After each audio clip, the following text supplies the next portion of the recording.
अस्सलामुअलैकुम my brothers and sisters, hope आप लोग सब खैरियत से होंगे। और आज हम लोग पढ़ेंगे variables in C programming language. इससे पहले भी हम लोगों ने वेरिएबल्स को पढ़ा था, लेकिन वहाँ पर हमने सिर्फ डिक्लेरेशन, असाइनिंग ये सब पढ़ा था।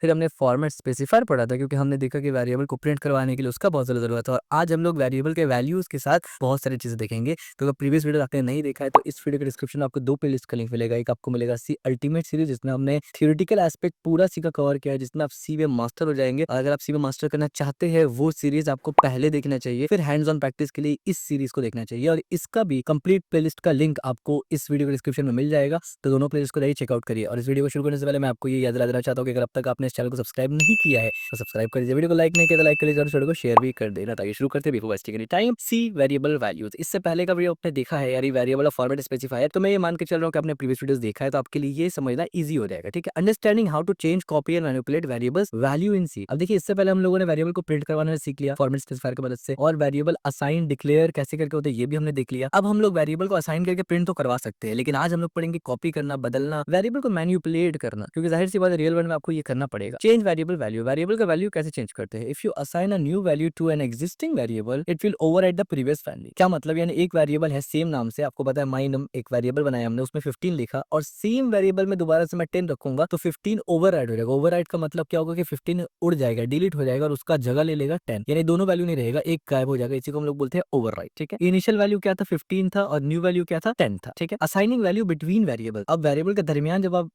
वैल्यू असाइन करते हैं तो उसका कैसे वैल्यू होता है? You can also assign the value of one variable to another, यानी एक वेरिएबल के अंदर जो वैल्यू, ये इसमें हमने क्या किया, देखिए वेरिएबल एक है, हमने दो बार नाम को कॉल किया और वैल्यू को बदला। ठीक है, वेरिएबल सेम था, वैल्यू अलग अलग था। अब क्या हम पूरा का पूरा इस वेरिएबल को किसी और वेरिएबल में डाल सकते हैं बिना इस वेरिएबल को बदले? क्या मतलब? यहाँ देखिए, हमने नम बनाया, नम में 15 रखा, माई अदर नंबर में हमने 23 रखा। अब ये दो अलग अलग नंबर है, माई नम में 15 है, माई अदर नंबर में 23 है। अब हम क्या किए कि माई नम बराबर कर दिया 23, तो इसका मतलब है कि माई नम के अंदर अब ओवरराइट हुआ वैल्यू, लेकिन कहां से हुआ ओवरराइट? हमने खुद नहीं लिखा यहाँ इसके तरह, हमने दूसरे वेरिएबल का वैल्यू को ओवरराइट करवा दिया, तो इस तरीके से। और फिर जब हमने प्रिंट किया तो ये दिखा। तो ये सबसे पहले नॉर्मल ये वाला देखते हैं प्रैक्टिकल, फिर इसको देखते हैं, उसके बाद कॉपी वगैरह भी देखेंगे। तो सबसे पहले इसको देखने के लिए आपको वीएस कोड डालना पड़ेगा। अपने वीएस कोड ओपन कर लीजिएगा। मैंने C6 नाम से एक फाइल बना लिया, जैसे हम लोग का कन्वेंशन चलता है ये कि C1 C2 C3 क्लासेस के बेसिस पर। अब मैं यहाँ पर एक सिंपल सा कोड लिखूंगा, तो हैशटैग इंक्लूड से हमारा कोड शुरू होता है, और यहाँ पर हमें stdio हेडर फाइल को बुलाऊंगा, क्योंकि हमें प्रिंट करवाना है। और यहाँ से मेरा को पायलट दोबारा से जाग उठा है, मैं इसको दोबारा से 10-15 मिनट के लिए सुला देता हूँ। ठीक है, ताकि सजेशंस वगैरह ना आए तो बेहतर रहेगा और भी अच्छा। मैं एंड बनाऊंगा, एक मेन फंक्शन बनाऊंगा, ये क्या बना दिया मैंने, मेन फंक्शन बनाऊंगा मैं। और ये हमेशा का काम है, मैं हमेशा बना के इसलिए दिखाता हूँ ना, ताकि आपको भी एक प्रैक्टिस हो जाए,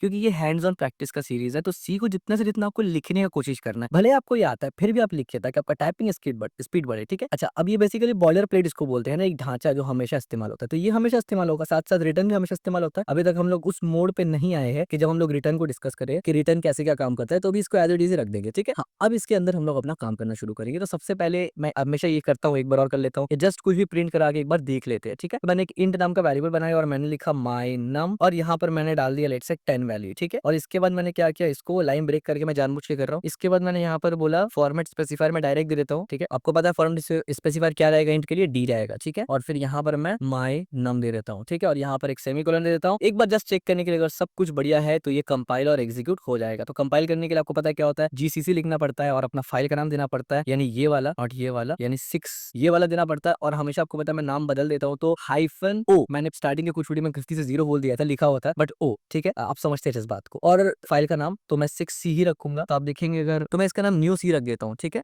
ताकि थोड़ा सा डिफरेंस ऑफ टाइप करने में आसानी हो जाए। तो जैसे मैं इसको करूंगा, लेफ्ट साइड में आप देखेंगे एक फाइल रेडी हो जाएगा न्यू सी के नाम से। अब न्यू सी को कैसे एग्जीक्यूट करना, बहुत सिंपल है, सिर्फ न्यू लिखेंगे, वो खुद से ही एक सी फाइल दे देगा टैब दबा के। और जैसे मैं करूंगा तो यहाँ पर आप देख सकते हैं ये क्या मजाक चल रहा है मेरे साथ। तो एक बार टर्मिनल को ऑफ करके दोबारा ऑन करते हैं, ये प्रीवियस क्लास का आउटपुट कहीं ना कहीं दे रहा था। आई हैव नो आइडिया, हो सकता है कि ग्लिच हो। वापस से एक बार कंपाइल कर लेते हैं जीसीसी नाम से, और हमारा फाइल का नाम है C6। मेक श्योर कि हम लोग ठीक से देख रहे हैं, C6 बढ़िया हो गया। और यहाँ पर कमांड डाल देते हैं, let's say new C, no no not DXC। Compile किया, सब कुछ बढ़िया है, और अब न्यू सी को प्रिंट करेंगे तो हाँ बढ़िया, अब ठीक है। तो वो बेसिकली काइंड ऑफ ग्लिच होता है कभी कभी, जो प्रीवियस भी आ जाता है। तो इस लैपटॉप टर्मिनल को बस क्लोज करके ऑन करेंगे तो चल जाएगा। अगर तब भी नहीं चला, VS कोड को एक बार ऑफ ऑन कर लीजिए, परफेक्ट हो जाएगा। तो 12 प्रिंट हो गया, सब कुछ बढ़िया। अब हम लोग इस वेरिएबल को ओवरराइट करेंगे। अभी आप देखिए इसमें क्या वैल्यू है, 12 है, क्योंकि मेरा वेरिएबल का वैल्यू 12 है। अब हम यहाँ पर जाके लिख देंगे, नॉट यहाँ, ओवर राइटिंग द वैल्यू। ठीक है, ओवर राइटिंग द वैल्यू, और इस तरीके से मैं कर दूंगा। लाइन ब्रेक का फिलहाल जरूरत नहीं है। अब मैं क्या करूंगा, ओवरराइट कैसे करूंगा, बहुत सिंपल सा बात है। दोबारा से ये वेरिएबल को इस तरीके से लिखूंगा मैं, और अब इसका वैल्यू वैल्यू बना दूंगा 24 और एक ऑफ कोर्स सेमीकोलन। तो अब देखिए अब इसका वैल्यू 24 प्रिंट होगा अगर सब कुछ बढ़िया रहा तो। सबसे पहले एग्जीक्यूट करना पड़ेगा, एग्जीक्यूट कर लिया, उसके बाद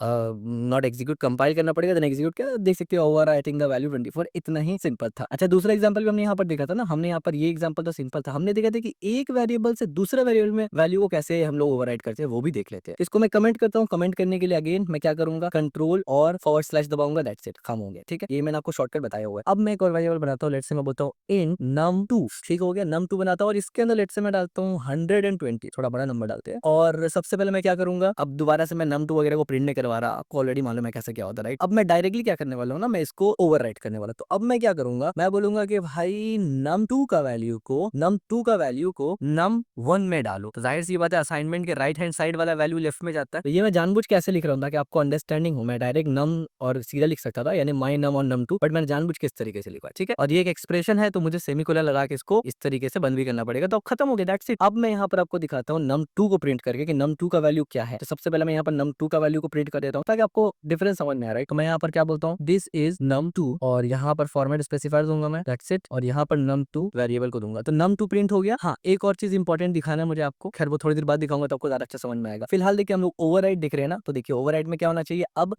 my num का वैल्यू क्या हो जाना चाहिए, बदल के num2 वाला होना चाहिए, यानी num1 num2 का वैल्यू सेम आना चाहिए, ठीक है, क्योंकि हमने ओवरराइड कर दिया दोनों को। तो अब एक बार जीसीसी करेंगे और जैसे ही मैं इसको एग्जीक्यूट करूंगा तो आप देखिए दिस इज num2। अच्छा num2 का वैल्यू ही नहीं आया, अच्छा num2 का वैल्यू आया लेकिन चिपक गया, वो मैंने स्किप सीक्वेंस नहीं दिया, कोई बात नहीं, हम स्किप सीक्वेंस इस्तेमाल करेंगे इस बार। तो मैंने स्किप सीक्वेंस इस्तेमाल किया और दैट्स इट, सब प्रॉब्लम हो जाएगा सॉल्व। मैं दोबारा से इसको execute not execute compile and execute करूंगा तो आप देखिए यहाँ पर प्रॉपर तरीके से लिखा हुआ आ रहा है, दिस इज num2 जिसका वैल्यू आपको दिख रहा है 120 और ओवरराइड द वैल्यू जो कि ओवरराइड हो चुका है वो भी 120 दिख रहा है। अब यहाँ पर एक ट्विस्ट मैं दिखाना चाहता हूँ आपको। अब मैं यहाँ पर क्या करूंगा, इस लाइन पे 9 नंबर लाइन पे हमने ओवरराइड किया ना इसको, अब मैं 9 नंबर लाइन से पहले देखना चाहूंगा कि भाई इससे पहले my num का वैल्यू क्या था, क्योंकि my num का वैल्यू तो लाइन नंबर 10 में आके चेंज हुआ ना अभी। तो मैं क्या करूंगा, old value of my num, ठीक है, और इस तरीके से फॉर्मेट स्पेसिफायर दे दूंगा यहाँ पर एंड एक स्किप सीक्वेंस भी दे दूंगा मैं यहाँ पर एज यू कैन सी, और एंड में मैं यहाँ पर my num वेरिएबल को प्रिंट करवा दूंगा और यहाँ पर मैं एक सेमीकोलन दूंगा। तो अब आप देखिए क्या हो रहा है, मैं एक्सप्लेन करता हूँ पहले इस कोड को, बल्कि पहले रन करते हैं उसके बाद एक्सप्लेन करते हैं, फिर तब समझ में आएगा। सबसे पहले कंपाइल करना होगा, देन एग्जीक्यूट करना होगा और अब देखिए क्या होगा। तो आप देख रहे होंगे यहाँ पर एक बार num का वैल्यू 12 आ रहा है, एक बार 120 आ रहा है। इसका क्या मतलब है, देखिए आसान शब्दों में बता रहा हूँ कि कोड एग्जीक्यूशन इस तरीके से हो रहा है, यहाँ से ऊपर से नीचे। तो जब लाइन नंबर 5 में हमारा एग्जीक्यूशन आया, यहाँ लेफ्ट में लाइन भी देखिए, लाइन नंबर 5 में जब एग्जीक्यूशन आया तो एक वेरिएबल में वैल्यू असाइन हुआ इंटीजर नाम का 12 नंबर, वेरिएबल का नाम क्या था, रेफरेंस पॉइंट क्या था, my num। दूसरा वेरिएबल डिक्लेयर हुआ उसके तुरंत बाद num2 नाम से जिसका वैल्यू क्या हुआ 120। उसके बाद तीसरा यानी 8th नंबर जो काम हुआ वो num1 को प्रिंट करवा रहे हैं। तो अभी num1 का वैल्यू क्या डिक्लेयर किया 12, तो इसीलिए प्रिंट करने पर 12 ही आ रहा है। लेकिन इस लाइन के बाद लाइन नंबर 10 में जाके हमने उसका वैल्यू बदला num1 का वैल्यू, इस वजह से जब इस लाइन नंबर 10 के बाद प्रिंट कर रहा हूँ ना num2 को, अब इसको ऊपर नीचे हम कर सकते हैं। अगर मैं इसको ऊपर भी लेके आ रहा हूँ तो भी रिजल्ट सेम ही आएगा, एक बार ओल्ड वाला में पुराना वैल्यू रहेगा और न्यू वाला में न्यू ओवरराइडेड वैल्यू रहेगा एज इक्वल, ठीक है। और यहाँ पर स्किप सीक्वेंस दे देता हूँ एक, ताकि आपको कंफ्यूजन ना हो मजीद, और फिर इसको मैं यहाँ से कंपाइल एंड एग्जीक्यूट करूंगा। अब देखिए वो वही सेम रहेगा। सो द पॉइंट इज कि यहाँ इस लाइन तक जब तक हमारा एग्जीक्यूशन या कंपाइलर पहुंचा नहीं, यानी कंपाइलर तो पहुंच गया, एग्जीक्यूट जब तक इस लाइन पे नहीं आया ना तब तक ये नंबर रिफ्लेक्ट नहीं हुआ। तो ये चीज आपको ध्यान में रखना है, आगे जाकर आपको समझ में आएगा कि अगर आपने ऊपर कुछ किया और नीचे कुछ और किया तो वो आपस में बग क्रिएट कर सकता है। ठीक हो गया, तो भाई दोबारा से चलते हैं। अब हमने ऑलरेडी ये भी करके देख लिया कि भाई एक वेरिएबल का वैल्यू कैसे दूसरे में डालते हैं। num2 का वैल्यू हमने num1 के अंदर डाल लिया, इसलिए num1 का वैल्यू अब क्या प्रिंट हो रहा है 120, एकदम सिंपल था, ठीक है। Copy value to empty variable, हाँ अब देखिए अब यहाँ से तो एक वेरिएबल का वैल्यू दूसरे में डाला था, अब एम्प्टी वेरिएबल में कॉपी कैसे करेंगे। You can also copy value to empty variable, वो कैसे करते हैं आइए समझते हैं। कॉपी टू एम्प्टी वेरिएबल, अब जाहिर सी बात है एम्प्टी वेरिएबल का मतलब क्या है। अब मैं इसको इस तरीके से कर देता हूँ, ऐसे और ऐसे जानबूझ के कर रहा हूँ, और मैं हटा नहीं रहा हूँ कोड को, और मैं यहाँ पर क्या करूंगा ना स्किप सीक्वेंस दे दूंगा और 2-3 ज्यादा, ठीक है। इससे क्या होगा आपको पता है ऑलरेडी, इससे लाइन्स हमें ज्यादा मिल जाएगा, लाइन ब्रेक मिल जाएगा, ताकि जो नया कोड हम लोग लिखेंगे उसमें कोई कंफ्यूजन ना हो आपको पढ़ने में, ठीक है। अब सबसे पहले हमें एम्प्टी बनाना है, जाहिर सी बात है। तो एम्प्टी कैसे बनाते हैं आपको पता है। सबसे पहले मैं एक इंट बनाता हूँ और उसका नाम मैं लेट से लेता हूँ दिस, बल्कि दिस नहीं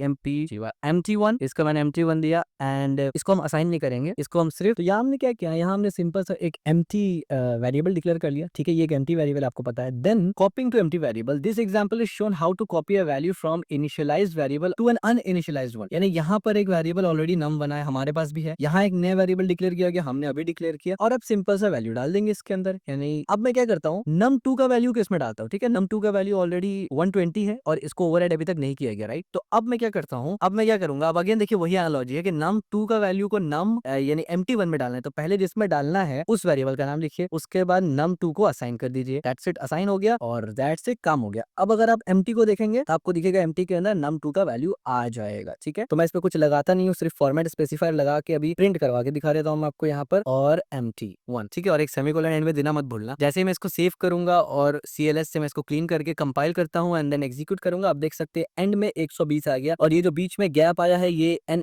स्केप सीक्वेंस की वजह से हमने जानबूझ के दिया ताकि इसका वैल्यू और ऊपर का वैल्यू आप कंफ्यूज ना हो। अब देखिए ये वैल्यू हमने ओवरराइट कर दिया, बहुत सिंपल था। ठीक है, बहुत सिंपल था। यही चीज हमने यहाँ पर एक्सप्लेन किया हुआ है, जिसको दोबारा रिपीट करने की जरूरत नहीं है। When copying the value the original variable retain its value. Important point, जब आप वेरिएबल को कॉपी करते हैं, फॉर एग्जाम्पल अभी हमने num2 को कॉपी किया, यानी ये num2 को जब हमने कॉपी करके इसमें डाला ना, तो num2 का वैल्यू अपने जगह, ऐसा नहीं है कि num2 खाली हो गया और num2 का वैल्यू को एम्प्टी में डाल दिया। यानी जैसे हम लोग कट करते हैं विंडोज मैक में, कट का मतलब होता है कि वहां से हट जाएगा, कहीं और मूव कर रहे हैं। एक होता है कॉपी करना कि वहां भी रहेगा और दूसरी जगह भी है। तो ये num2 का वैल्यू अभी भी मौजूद है और इसका भी मौजूद है। अगर मैं इसके नीचे num2 भी प्रिंट करवा के दिखा दूं आपको एक बार, जस्ट फॉर के आप कंफर्म हो जाए कि num2 का वैल्यू इसको असाइन करने के बाद भी मौजूद है। अच्छा, यहाँ पर भी एक पॉइंट है कि हमने इसके नीचे ही क्यों num2 एग्जीक्यूट यानी इनिशियलाइज किया, यानी प्रिंट किया, उसका पीछे रीजन है कि पहले यहाँ पर num2 का वैल्यू एम्प्टी में चला जा रहा है, तो अभी num2 का वैल्यू क्या होगा जाने के बाद, इसलिए हम num2 को नीचे एग्जीक्यूट कर रहे हैं। तो आप देखेंगे दोनों में ही आपको 120 दिख जाएगा और स्केप सीक्वेंस एक डाल दूंगा ताकि दोनों चिपक न जाए। राइट, तो बस दैट्स इट। स्केप सीक्वेंस हमने डाल दिया और अब हम इसको कंपाइल करेंगे और जैसे ही इसको एग्जीक्यूट करेंगे तो आपको दिखेगा, देखिए 120 एंड 120। ठीक है, तो ये इंपॉर्टेंट चीज है, आपको ध्यान में रखना है कि वैल्यू जो एक्चुअल वैल्यू वेरिएबल का है वो हटता नहीं है। जैसे हमने यहाँ पर लिखा है it's not move, add variable together. दोनों वेरिएबल को ऐड कैसे करना है, to add a variable into another variable and use plus operator, यानी दो वेरिएबल को ऐड करके उसका वैल्यू को तीसरा वेरिएबल में स्टोर करना है आपको। उस सिचुएशन में क्या करेंगे भाई, तो देखिए वो सिचुएशन में हम आपको दिखा देते हैं और फिलहाल के लिए इन सबको हम कमेंट आउट करते हैं ताकि टर्मिनल में बहुत ज्यादा भीड़ ना हो जाए। ठीक है, अब मैं क्या करूंगा, यहाँ से सबसे पहले मैं सिंपल करूंगा, इंट लिखूंगा मैं यहाँ पर और मैं बोलूंगा num1 और num1 के अंदर लेट से मैं 10 डाल दिया, दोबारा से मेरा जाग गया है कोपायलट, दोबारा मैं 10 मिनट के लिए सुला देता हूँ इसके। ठीक है, इसके बाद फिर इंट और num2 मैं लिखूंगा यहाँ पर और यहाँ पर मैं बोलूंगा लेट से 12। ठीक है, ये दो वेरिएबल मेरे पास है, अब इसको प्रिंट करवाऊंगा नहीं, आपको ऑलरेडी मालूम है कैसे प्रिंट होता है ना। सवाल ये पैदा होता है कि ये दोनों को ऐड करना है मुझे और ऐड करके तीसरा वेरिएबल में डिक्लेयर करना है। तो अगेन वही बात है कि पहले वेरिएबल डिक्लेयर कर लीजिए इंट ऐड। ठीक है, इस तरीके से। अब सवाल यहाँ पर ये होता है कि भाई इससे अच्छा क्या ये नहीं होता जो हमने प्रीवियसली पढ़ा हुआ है, क्या इससे अच्छा ये नहीं होता कि मैं एक बार में num1 num2 और ऐड को डिक्लेयर कर देता इस तरीके से, क्या ये बेहतर नहीं होता? हाँ बिल्कुल बेहतर होता। क्यों? क्योंकि मुझे पता है कि ये तीनों वेरिएबल का जो टाइप है वो इंट ही होने वाला है, तो ये सबसे बेटर तरीका है। अब मैं यहाँ पर क्या करूंगा, सिंपल सा num1 को बुलाऊंगा, डिक्लेयर करने के बाद अब मैं वैल्यू असाइन करूंगा 10। अब मैं दोबारा वैल्यू असाइन करूंगा यहाँ पर num2 का भी, नीचे लेट से मैंने 12 असाइन कर दिया और ये मैं कहीं भी कर सकता हूँ, इसके नीचे हो या 50 लाइन नीचे भी मैं कर सकता हूँ क्योंकि इनिशियलाइज तो कर दिया हमने वेरिएबल को। और अब मैं यहाँ पर क्या करूंगा, सबसे पहले मैं बोलूंगा ऐड, क्योंकि ऐड वेरिएबल के अंदर ही मुझे डालना है ना, तो मैंने ऐड को कॉल किया। इस वेरिएबल के अंदर मैं क्या डालूंगा, मैं बोलूंगा num1 प्लस num2 को इस वेरिएबल के, यानी num1 प्लस num2 जब होगा यानी जब 22 होगा उसका वैल्यू खुद ब खुद यहाँ आ जाएगा। ठीक है, और अब अगर मैं प्रिंट करवाऊं ऐड को तो आप देखेंगे तो मैं ऐसे लिखूंगा कि सम ऑफ टू नंबर। ठीक है, और यहाँ पर इस तरीके का थोड़ा सा फॉर्मेट कर देता हूँ मैं ताकि अच्छे लगेगा, फॉर्मेट स्पेसिफाई भी सेम रहेगा और एंड में मैं ऐड वेरिएबल को दिखाऊंगा। तो आपको यहाँ दिखेगा कि सिर्फ ऐड वेरिएबल प्रिंट करेगा इन दोनों का जो भी सम आता है वो। यहाँ पर कुछ गड़बड़ किया है मैंने, क्या गड़बड़ किया जरा देखते हैं। एक्सपेक्टेड सेमीकोलन कहाँ, अच्छा हाँ ये भी एक एक्सप्रेशन है, यहाँ भी सेमीकोलन देना जरूरी है। ठीक है, देख रहे हो ये होता है टाइप, हाईली टाइप लैंग्वेज। तो जैसे मैं इसको सेव करूंगा कंट्रोल सी और दोबारा से कंपाइल करूंगा और दोबारा से एग्जीक्यूट करूंगा तो आप देखिए सम ऑफ टू नंबर इज 22 आपको नजर आएगा। तो ये एक्चुअली में रियल वर्ल्ड में वैसे काम कर रहे होंगे कि एक वेरिएबल दो वेरिएबल में कुछ भी कंप्यूटेशन किया, तीसरा वेरिएबल में स्टोर करा। तो ये भी काफी आसान था, कोई डिफिकल्ट नहीं था इसमें। ठीक है, यहाँ पर भी वही चीज हुआ है और इसी को हमने यहाँ पर एक्सप्लेन किया हुआ है, मेरे ख्याल से आपको ऑलरेडी मालूम है। अच्छा, अब सवाल ये पैदा होता है कि हमें पता है अरिथमेटिक ऑपरेटर 4 होते हैं mostly, plus minus multiplication division, तो बाकी कैसे करेंगे, एकदम सेम होगा। यानी आसान शब्दों में यहाँ पर अगर वैल्यू है, इसी को अगर मैं यहाँ पर, अब देखिए ये बेनिफिट होता है, इसको बोलते हैं मॉड्यूलर कोड। इस वेरिएबल के अंदर ये वैल्यू, इसके अंदर ये और इसके अंदर ये। अब मुझे अगर आपको 4 बार एग्जांपल दिखाना है अलग अलग ऑपरेटर का, मैं सिर्फ यहाँ पर आके इसको बदलूंगा, ऐसे माइनस कर दूंगा। ठीक है, और ये इसको आप एडिट कर सकते हैं। तो अगर मैं माइनस करूंगा और यहाँ पर कोड को कंपाइल करूंगा तो इसका मतलब 10 और 12 में जो माइनस आता है वो आ जाएगा। तब देखिए -2 क्यों आया, ऑफ कोर्स 12 10 से बड़ा है और उसको हमने पहले रखा है। ठीक है, इस वजह से अगर मैं आगे पीछे कर देता तो वो प्रॉपर तरीके से 2 बच जाता। इसी तरीके से अगर मैं मल्टीप्लाई करूंगा, बल्कि मैं एक बार करके दिखा देता हूँ, कंफ्यूज नहीं करना चाहता मैं बिल्कुल भी, क्योंकि एब्सोल्यूट बिगिनर कोर्स है राइट, तो इसलिए मैं एब्सोल्यूट बिगिनर लेवल पे चलूंगा। ठीक है, अब मैंने दोबारा से ठीक कर दिया, उसको कंपाइल करूंगा और जैसे एग्जीक्यूट करूंगा, अब देखिए अब प्रॉपर 2 आ गया। ठीक है, क्योंकि बड़े नंबर से छोटे नंबर को माइनस कर दिया तो प्रॉपर होता है, अदरवाइज माइनस में चला जाता है, इतना हमें भी पता है। ठीक है, बढ़िया। अच्छा, मल्टीप्लाई के लिए एस्ट्रिक का साइन इस्तेमाल होता है। अगर मैं मल्टीप्लाई करना चाहूंगा 2 से, 12 से 10 को, तो ऑफ कोर्स एक बड़ा नंबर आएगा। जैसे मैं कंपाइल करके एग्जीक्यूट करूंगा, अब देखिए 120 आ गया यहाँ पर। और अगर मैं डिवाइड करूंगा तब उसमें भी कोई दिक्कत नहीं है, क्योंकि ऑफ कोर्स बड़े नंबर को डिवाइड कर रहा हूँ छोटे नंबर से, राइट। तो अब मैं यहाँ पर जाऊंगा, इसको कंपाइल करूंगा और एक बार इसको एग्जीक्यूट करके दिखाऊंगा। आप देखिए 1 आ गया। समझ में आया? तो इस तरीके से आप तमाम ऑपरेटर्स को इस्तेमाल कर सकते हैं। रूल सिर्फ यही रहेगा, बहुत सिंपल है, ठीक है। यहाँ पर हमने वही एग्जांपल दिया हुआ है, डिक्लेयर मल्टीपल वेरिएबल। अब देखिए वही बात है कि जो हमने ऑलरेडी पहले किया था। अच्छा, यहाँ पर एक और पॉइंट है, to declare more than one variable of the same type use comma separated list. अच्छा, यहाँ पर एक और चीज आप देखिए, यहाँ पर क्या हुआ ना, एक ही लाइन में वेरिएबल को डिक्लेयर भी किया गया, वेरिएबल को असाइन भी किया गया। As you can see, declare assign दोनों किया गया, जबकि हमने यहाँ पर क्या किया था, डिक्लेयर किया लेकिन असाइन नहीं किया। तो ये टोटली आपके ऊपर है एज अ डेवलपर, आपको जो ज्यादा कंफर्टेबल लगता है आप उसको इस्तेमाल कर सकते हैं। बट हमारे केस में भी ये ज्यादा बेहतर था, क्योंकि वैल्यू अगर चेंज करना है तो जहां भी इसको इस्तेमाल करें वहां वैल्यू चेंज करेंगे। अगर वैल्यू चेंज होगा और हमने एक बार डिक्लेयर कर दिया तो ये लाइन ढूंढना पड़ेगा वैल्यू चेंज करने के लिए, ठीक है। तो ये डिपेंड करता है यूज केसेस के ऊपर। Assigning same value to a multiple variable. हाँ, अब एक वैल्यू को मल्टीपल वेरिएबल के अंदर कैसे डालेंगे, तो ये सब क्योंकि रियल वर्ल्ड में उतना इस्तेमाल होता नहीं है, इस वजह से जस्ट हमने एग्जांपल दिया अंडरस्टैंडिंग की वजह से, तो लिहाजा मैं इसको सीधा यहाँ से कॉपी करके आपको दिखाता हूँ और फिर एक्सप्लेन कर दूंगा, ठीक है। टाइम बचाओ। इसको भी कमेंट कर देता हूँ मैं, और जैसे मैंने इसको यहाँ पर लेके आया तो ऑफकोर्स ये कुछ एरर देगा, क्योंकि 1 2 से वहां से आ गया, और इसको मैं टैब लगा लगा के इस तरह से हूँ। तो अब देखिए यहाँ क्या हुआ, सबसे पहले तो मैं यहाँ पर समझाऊंगा, उसके बाद एग्जीक्यूट करूंगा। कंपाइल कर लेता हूँ ऑलरेडी, और ये एग्जीक्यूशन में आ गया, ठीक है। अब देखिए यहाँ पर हमने 3 वेरिएबल असाइन किया, बिल्कुल वैसे, सॉरी डिक्लेयर किया बिल्कुल वैसे जैसे ऊपर किया था। उसके बाद अलग से हमने क्या किया ना, x is equal to Y is equal to Z is equal to 50। यानी हुआ ये कि हमने सबसे पहले वेरिएबल 50 वैल्यू 50 को वेरिएबल z में डाला। उसके बाद तुरंत क्या हुआ कि z से वो y में चला गया, और फिर तुरंत क्या हुआ, y से वो x में चला गया, बिल्कुल ऐसे ये वाला तरीके से, ठीक है। अब आप बोलेंगे कि भाई फिर तीनों में कैसे करके 50 आया, यानी हमें तो ये दिख रहा है कि 50 पहले z में था, फिर y में गया, फिर x में गया, तीनों कैसे आ रहा, क्योंकि हमने यहाँ पर ये ऑलरेडी देखा हुआ है, राइट। हमने जब ये वाला चीज किया था ना, ये एक वेरिएबल को जब दूसरे में असाइन किया था, तो हमने ये देखा था कि भाई ये एक्चुअली में वैल्यू को कॉपी करता है, ना कि मूव करता है। So that's one of the reasons why 50 z के अंदर था, उसके बाद z से कॉपी होकर y के अंदर चला गया, y से कॉपी होकर x के अंदर चला गया। इसी वजह से x में भी 50 दिखेगा, y में भी 50 दिखेगा, z में भी 50 दिखेगा, और ये तीनों को जब हम प्लस करते हैं तो 50 50 50 यानी 150 हो जाएगा। तो आप रिजल्ट देख सकते हैं 150 है, ठीक है। तो बस ये एक सिंपल सा चीज था जो अंडरस्टैंडिंग के लिए था। एक बार आप और वीडियो को रिवाइंड करके सुन लीजिए अगर आपको नहीं समझ में आया, बट मेरे ख्याल से मोस्ट लोगों को समझ में आया होगा, ठीक है। मैं एकदम एकदम बेसिक से चल रहा हूँ, एकदम बेसिक मान के चल रहा हूँ। आपने जिंदगी में ये प्रोग्रामिंग किया ही नहीं है, इसलिए इतना ज्यादा एक्सप्लेन कर रहा हूँ। मुझे पता है बहुत से लोग इजीली समझ जाएंगे, बट स्टिल मेरा फोकस हर उस बिगिनर को सी प्रोग्रामिंग में कंफर्टेबल करवाना है जो डरते हैं सी प्रोग्रामिंग से, या जिसने कभी भी सी प्रोग्रामिंग किया नहीं या कोई भी प्रोग्रामिंग नहीं किया, ठीक है। नोट, व्हेन यूजिंग चेनिंग असाइनमेंट, इसको चेन असाइनमेंट बोलते हैं, क्योंकि आप देखिए असाइन कर रहे हैं आप पहले बात तो वैल्यू, और चेन कर दिया, यानी एक वैल्यू को मल्टीपल वेरिएबल में असाइन कर रहे हैं, इसको चेनिंग बोलते हैं। The value is assign from right to left. हाँ, यहाँ पर एक और इंपॉर्टेंट चीज है कि वैल्यू राइट से लेफ्ट में जाएगा, यानी पहले यहाँ असाइन होगा, फिर यहाँ असाइन होगा, फिर यहाँ असाइन होगा, राइट से लेफ्ट। यानी सबसे पहले z में वैल्यू जाएगा, फिर z का कॉपी होकर y में जाएगा, फिर y का कॉपी होकर x में जाएगा, ठीक हो गया। First z get 50, then y get 50, and then finally x get 50, जो हमने बताया। समझ हमने इस पूरे वीडियो में क्या क्या देखा, हमने देखा भाई वैल्यू चेंज कैसे कर सकते हैं एग्जिस्टिंग वेरिएबल का, हम कॉपी कैसे कर सकते हैं हमने वो देखा, ऐड वेरिएबल कैसे कर सकते हैं, यानी वेरिएबल नया वेरिएबल ऐड करके अरिथमेटिक